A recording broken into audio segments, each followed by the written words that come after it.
I got pregnant with his brother's baby and thought he'd fight for me. Instead, he disappeared without a word. I keep waiting for the part where I get to be the one who was wronged. I have been waiting for 2 years. I have turned the story over in every direction looking for the angle where I come out as the victim, where someone else is the one who owes the explanation, where the silence I am living inside of is something that was done to me rather than something I built with my own hands and then got trapped in. I cannot find that angle. What I can find, and what I am going to lay out here with the kind of honesty that only hits you after you have lost everything worth protecting, is the exact sequence of choices I made that ended with me sitting in a hospital waiting room alone, 8 months pregnant, texting a man who had already decided I did not exist. His name was Daniel. His brother's name was Cody. And I want you to understand something before I go any further into this story. Daniel was a good man. He was not perfect. He was not a saint. But he was good in the specific, unglamorous way that matters, the way that shows up at 11 p.m. when you are sick, the way that remembers things you said 6 months ago and acts on them quietly without needing credit. He was good in a way I did not know how to value until I had already destroyed it. And I destroyed it completely. Daniel and I had been together for 3 years when it happened. 3 years that started the way most relationships start, with the electric uncertainty of early feelings, and that had settled into something I now understand was real and rare and that I, in my restlessness and my ego and my catastrophically bad judgment, had taken entirely for granted. We met through work. He was in a different department and we had orbited each other for months before anything happened, those months of noticing someone and wondering if they notice you back. When it finally became something, it felt earned in a way that I had not experienced before. Like the slowness of it had built a foundation. He was steady. That is the word that keeps coming back to me when I think about Daniel. Steady in his feelings, steady in his commitments, steady in the way he moved through the world without drama or performance. He did not need to be the loudest person in a room. He did not need to be seen being good. He just was. I was not steady. I am not sure I knew that about myself then. I knew I was social and energetic and that I got bored easily and that I had a tendency to want things I did not have and grow restless about things I did. I knew these things about myself the way you know things about yourself that you have not yet decided to take seriously. I should have taken them seriously before I brought them into a relationship with a man like Daniel. Cody was 2 years younger than Daniel and lived about 40 minutes away. He came around a few times a year, holidays and the occasional weekend, and the brothers had the kind of relationship that is close in a low-maintenance way, built on years of shared history that does not require constant tending. I want to be precise about Cody because I think it matters to be precise. He was not some magnetic, overwhelming force that swept me somewhere against my will. He was not the obvious choice or the dangerous one or the one I had secretly wanted all along. He was charming in an easy, surface-level way. He was funny at gatherings. He paid attention to me in a way that felt good to receive in the moments when I was receiving it. That is the whole of it. That is the entire foundation of what I did to Daniel. Not passion. Not love. Not even genuine desire in any form I can defend. Just the low-grade dopamine of being noticed in a slightly different way than I was used to. I'm still disgusted with myself. I want you to know that is not performance. It started at a family gathering at Daniel's parents' house. A birthday party for his father, crowded and loud, the kind of event where people are in and out of different rooms and conversations and nobody is tracking exactly where everyone is at every moment. Daniel was helping his dad with something in the garage. I was in the kitchen. Cody was in the kitchen. I am not going to walk through what happened step by step because the step by step is not the point and some of it I am still too ashamed to render in detail. What I will say is that it did not come from nowhere. It had been building in small moments over a couple of visits, charged moments that I had told myself were harmless because nothing had happened yet and nothing happening yet was doing a lot of work in my self-deception. Something happened. It happened more than once after that. And then I found out I was pregnant. I need you to understand the specific shape of my delusion in the weeks after the positive test, because without understanding it, the rest of the story does not make the particular kind of terrible sense that it makes. When I found out, my first thought was not Daniel. My first thought was not the relationship I was destroying or the man who trusted me or the life we had been building. My first thought, and I am burning with the accuracy of this, was about how the story would go. What would happen next? Who would fight for me? Whether I was, in some narrative I had constructed without realizing it, the kind of woman that men fought over. I told myself that Daniel would be devastated but that his love for me would be bigger than his devastation. I told myself that when everything came out, his need to keep me would override everything else. I told myself this without any particular evidence and without, I now realize, any real understanding of who Daniel was, because a man who is actually good does not love you by absorbing the unabsorbable and calling it devotion. That is not love. That is a wound performing. I told Daniel on a Tuesday evening. At home, at the kitchen table that had been ours for 2 years. He asked me how far along and I told him. He was quiet. He asked me if it was his. The fact that he asked tells you something about what he must have already been sensing, the way people who love you can sometimes see the shape of the thing before you have named it. I told him the truth. I have never seen a person go so still so fast in my life. He did not yell. I want to be clear about that because in the story I had constructed, there was a scene. There was confrontation and pain and then, on the other side of it, a kind of terrible intimacy, the intimacy of surviving something together. I had written us through the fire and out the other side. I had done it in my head so many times that I had started to believe the other side was a real place we would get to. He did not give me the scene. He sat at the table for a long time after I told him, long enough that the silence became its own presence in the room, heavy and specific. And then he stood up, very calmly, and he went to the bedroom, and he came back with his phone, and he sat back down, and he started making calls. His mother. Not a dramatic call. Just a quiet, short conversation where he told her he needed to come over and that something had happened. He did not tell her what. He hung up. He looked at me then, and the look on his face was something I do not have adequate language for. It was not rage. It was not even pain in the way I had imagined pain would look on him. It was something closer to the expression of a man who has just confirmed something he had hoped was wrong and is now in the process of recalibrating everything he thought he knew. I need you to arrange somewhere to stay tonight, he said. Daniel, I said. I need you to do that now, he said. Please. I called my sister. I went to her place. And Daniel, as far as I could reconstruct afterward, drove to his parents' house and told them what I had done. I did not hear from him that night. I lay in my sister's guest room and stared at the ceiling and told her what had happened and watched her face do the thing that faces do when the person they love has done something she cannot find a way to excuse. She did not abandon me that night. She sat with me and she was honest with me and she said, quietly, that I needed to understand that I had not made a mistake. Mistakes are accidents. This was a choice. She was right. I texted Daniel twice from that guest room. Once to say I was sorry. Once to ask if we could talk. He read both. He did not respond to either. I told myself he needed time. That this was the devastation phase and the fighting for me phase came after. I held on to this with both hands because the alternative, which was that there was no fighting for me phase, that the man I had been with for 3 years was simply going to go silent and mean it, was too large to look at directly. The days that followed were the slowest of my life. Daniel did not come back to the apartment. He sent his friend to get some things, the immediate necessities, and the friend did not meet my eyes when I opened the door. He just took the bag Daniel had described and left. I stood in the doorway and watched the car pull away, and the absence of drama in the whole transaction was somehow worse than any confrontation would have been. I texted Daniel again. I called twice. Both calls went to voicemail. I did not leave messages because I could not figure out what to say that was not either begging or explaining, and I did not want to beg and no explanation I had was sufficient. What I wanted to say, what I had been turning over since the kitchen table, was that I was sorry and that it meant nothing and that I wanted to fix it and that I was scared and that I loved him. All of which was true. None of which was the point.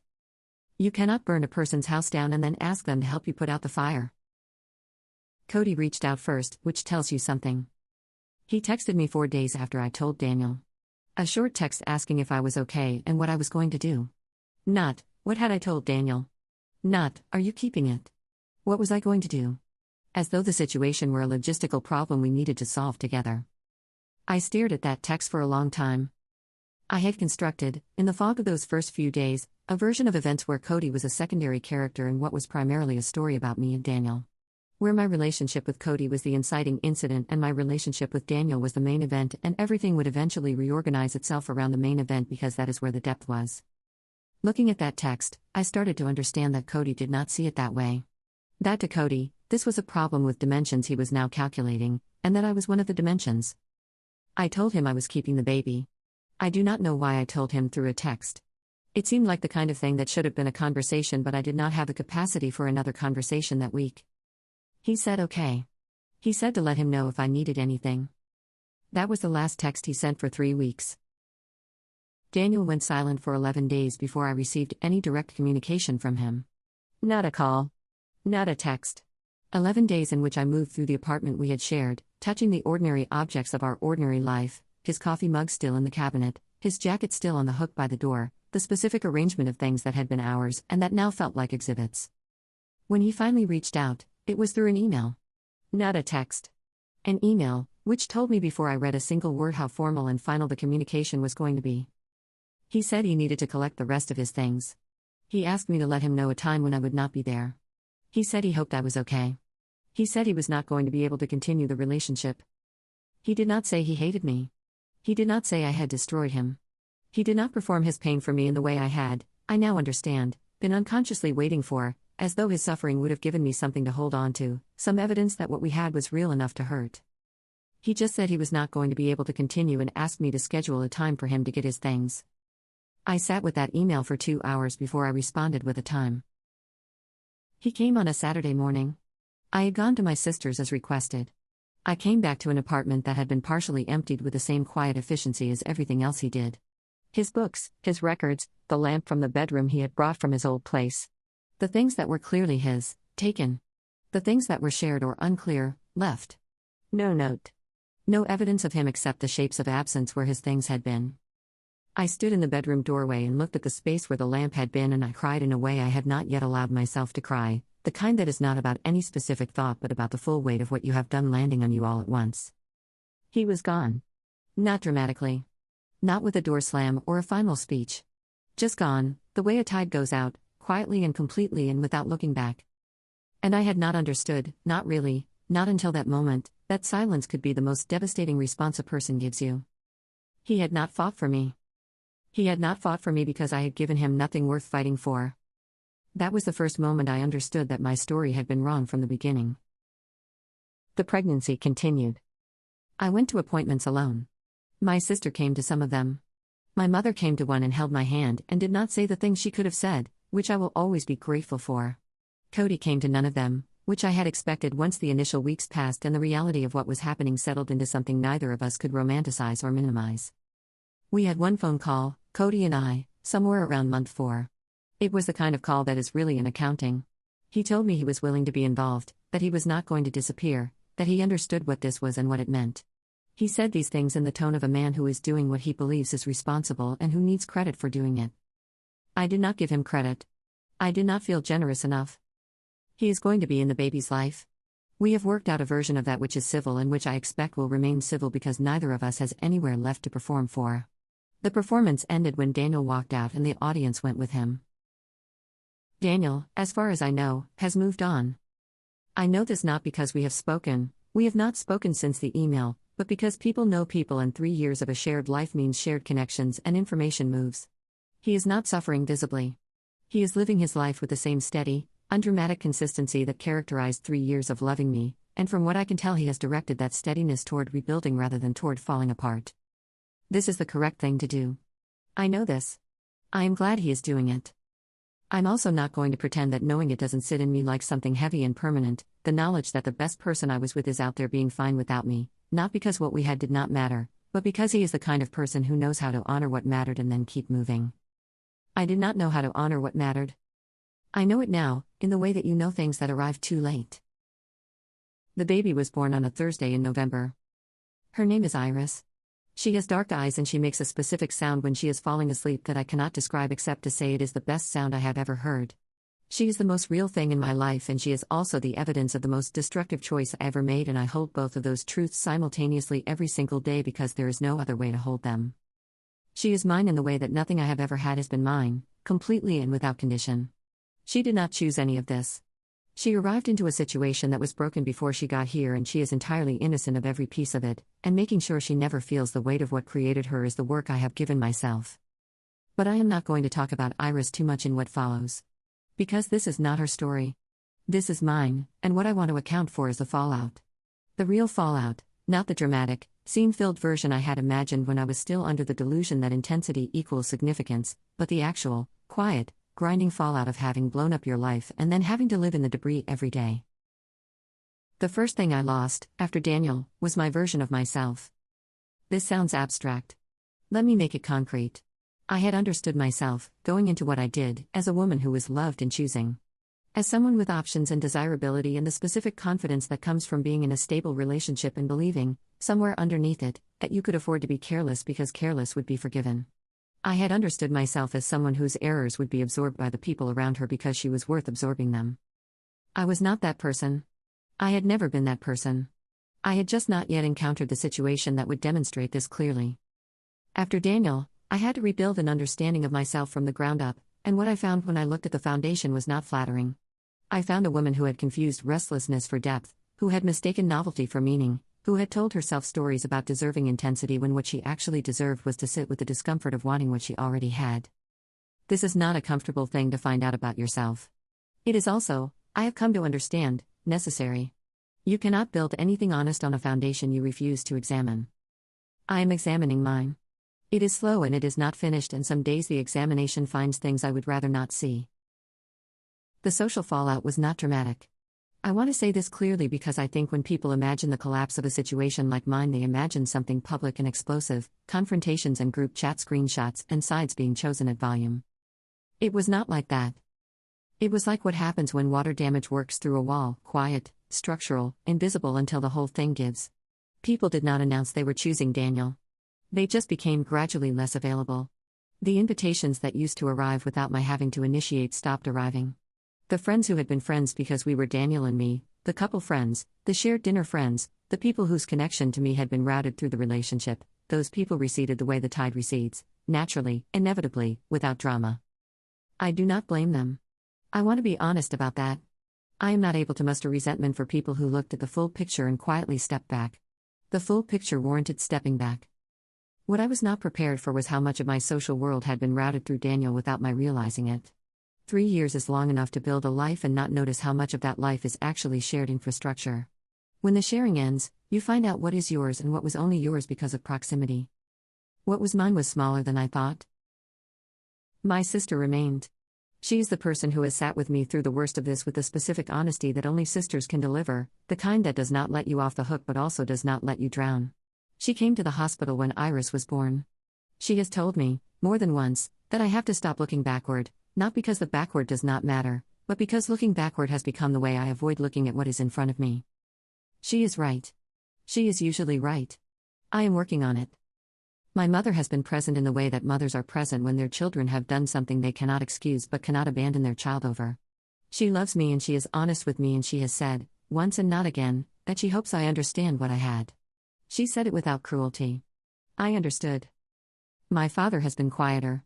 He and Daniel had a good relationship, the kind that builds when a man has been with your daughter for 3 years and shown up consistently and earned it.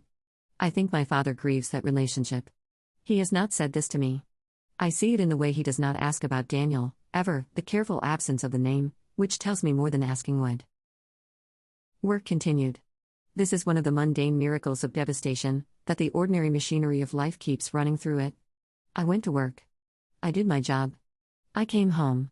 I grew larger with a pregnancy that my colleagues navigated around with the careful tact of people who knew something was complicated and had decided not to ask. One person asked. A colleague I had been friendly with for years, not a close friend but the kind of work friend who knows enough about your life to ask real questions. She caught me in the break room one afternoon, late enough in the pregnancy that the situation was visible, and she said, gently, "How are you actually doing?" I told her the truth. Not everything, but enough. That the relationship had ended. That I was doing this alone. That alone was the word that kept sitting in the center of everything. She did not say much. She refilled my water and sat with me for a few minutes and then went back to her desk. But the next week she started checking in on me in small ways, a coffee left on my desk, a text asking if I needed anything, and I understood that she had taken the real answer and done something decent with it. Small decencies matter more than I knew before all of this. I had been surrounded by them with Daniel and not noticed. Cody and I exist in a functional parallel. We are Iris's parents and we are not friends and we are not enemies and we do not have conversations that go beyond what Iris needs and the logistics of her care. He is more present than I expected and less present than she will eventually need him to be, and I think about this sometimes at night, not with anger but with the particular pre-grief of seeing something coming for your child that you cannot fully stop. He has a girlfriend. I learned this around month 6 postpartum. She knows about Iris. From what I can tell, she is navigating it with a generosity that I respect and that I am not sure I would have been capable of in her position. I do not know her. I do not need to know her. What I need is for Iris to be okay, and so far Iris is okay, which is the whole of what matters. I have not told Iris anything yet. She is too. The telling is years away and will require more honesty and more courage than I have yet been asked to produce, and I think about it the way you think about a difficult conversation that is coming and cannot be avoided, with a preparatory dread that I am trying to convert into preparation. I looked for Daniel online about 4 months after Iris was born. I want to own this and not dress it up. I was sleep deprived and alone at 2 in the morning, and I went looking. Not to contact him. Not with any plan. Just to see. Just to have some information about what had become of the person I had destroyed the most with what I had done. He looked okay. That is the honest assessment. He looked like a man who had moved through something hard and come out the other side carrying it but not crushed by it. There were no dramatic posts, no vague song lyrics or pointed captions. Just his life, ordinary and real, photographs of places he had gone and things he had done with people who were now his people. I closed the app and put my phone down and looked at Iris sleeping in the bassinet beside the bed. She made her falling asleep sound. I did not go back online. There is something I have had to make peace with that I want to name because I think it is one of the harder parts of being honest about what I did. It is not the loss of Daniel specifically, though that loss is real and permanent. It is not the practical difficulties of single parenthood, though those are real too. It is something harder to articulate. It is the loss of my own trustworthiness. I do not mean how others trust me, though that is also real. I mean how I trust myself. Because when you have made the choices I made, when you have looked at something good and chosen to risk it for something that amounted to nothing, when you have told yourself stories that kept you comfortable in decisions that were inexcusable, you come out the other side of the wreckage with a compromised relationship to your own judgment. I second-guess myself in ways I did not before. Not in useful, cautious ways. In exhausting, anxious ways. Because the evidence is in, I was wrong about what I wanted. I was wrong about what mattered. I was wrong about what Daniel would do and wrong about what Cody was and wrong about the story I was living inside of. All the certainty I had operated with turned out to be self-deception wearing the costume of confidence. Rebuilding trust in your own judgment after that is not quick work. I am in therapy. This is not a revelation or a redemption beat. It is just a fact. I am in therapy because I needed to sit across from someone trained to ask the questions I was avoiding and I needed to answer them without the buffer of an audience that loved me and wanted to protect me from the full truth. My therapist does not protect me from the full truth. She is good at her job in the specific way of someone who has learned to wait out the versions of a story until the true version appears. I have told her versions. She has waited. The true version has appeared, and the true version is this: I was a person who did not believe the good things in her life were real until she broke them. Who needed to test the structure by putting weight on the weak points. Who did not know how to simply inhabit a life that was working. I know how now. I know it the way people know things they learned by losing them. Daniel never reached out after the email. Not when Iris was born, not on the birthday we had shared 3 of together, not at the holidays that had once included him. The silence has been total and I have respected it, not because I did not want to reach through it but because I understand what it means and why it is the correct response. Some people, when they are done in a way that is clean and final and that does not leave a door ajar for the person who hurt them to come back through at their own convenience. Daniel is one of those people. I knew this about him. I knew it and I believe I counted on it being different in my case, counted on the exception, and discovered that there are no exceptions. That is not cruelty on his part. That is self-preservation. That is a man who knows exactly what he can and cannot carry and has decided with the same quiet precision he brought to everything else. I respect it. I more than respect it. I think it is exactly right. Here is what I want to say to whoever is reading this in the place I was 2 years ago, in the charged, low-grade dissatisfaction of a good relationship, telling themselves stories about deserving more and wondering about options and letting something build that they are telling themselves is harmless because nothing has happened yet. Something is already happening. The story you are telling yourself is happening. The way you are measuring your life against someone else's highlight reel is happening. The way you are letting a person on the periphery of your life take up space in your attention that belongs to the person in front of you is happening. All of it is already in motion and nothing has happened yet is doing the work of keeping you comfortable in a direction that leads somewhere you do not want to arrive. Look at what you have. Actually look at it. Not through the filter of what you think you might be missing or what you believe you deserve or what the charged moments with someone new seem to be promising. Look at the real thing in front of you. The person who shows up at 11 p.m. Who remembers the small things? Who loves you in the quiet, unglamorous way that does not photograph well, and does not produce the kind of feeling that feels like falling, just the kind that holds. Because here is what I know from the other side of choosing wrong. The falling feeling ends. It always ends. And when it ends you are left standing in the ordinary light of an ordinary life and what you have in that light is what you chose. I chose wrong. I have Iris, who is the great love of my life and the person I am building everything for now, and I have the memory of a man who was good and steady and who went silent because silent was the only honest response to what I had done.